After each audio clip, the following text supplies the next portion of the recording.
తమ్ముడు బజారుకి వెళ్ళి కూరగాయలు తీసుకొని రా. సరే అన్నయ్య. ఏ ఏ కూరగాయలు కావాలి బాబు? కిలో టమాటాలు, కిలో వంకాయలు కావాలి. అన్న తెచ్చాను, తీసుకో. సరే, కిచెన్లో పెట్టు. అన్నయ్య, ఈరోజు ఆదివారం కదా, ఏం మాంసం తీసుకురావాలి? ఏం కావాలి బాబు? అర్ధ కిలో చికెన్, అర్ధ కిలో చేపలు.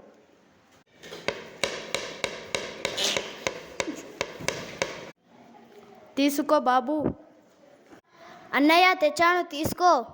నేను తయారు చేసే వరకు చదువుకో నువ్వు.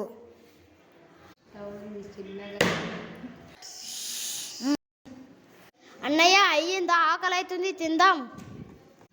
సరే తమ్ముడు, తిందాం.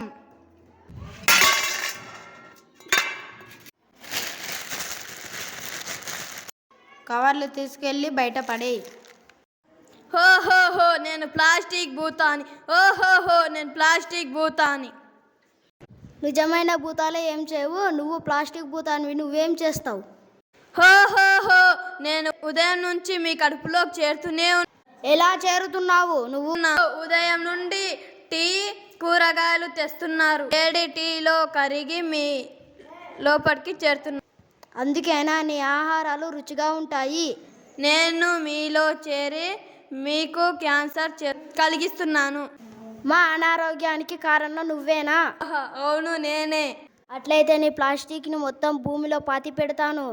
నన్ను భూమిలో పాతి పెడితే నేను భూమిలో కరగడానికి 1000 సంవత్సరాలు పడుతుంది. అట్లయితే నీ ప్లాస్టిక్ మొత్తాన్ని కాల్చేస్తాను. కాల్చినప్పుడు పొగ రూపంలో మీ ఊపిరితిత్తులోకి చేరుతాను. క్యాన్సర్ కలిగిస్తాను. అట్లయితే నీ ప్లాస్టిక్ మొత్తాన్ని నదిలో కలిపేస్తా.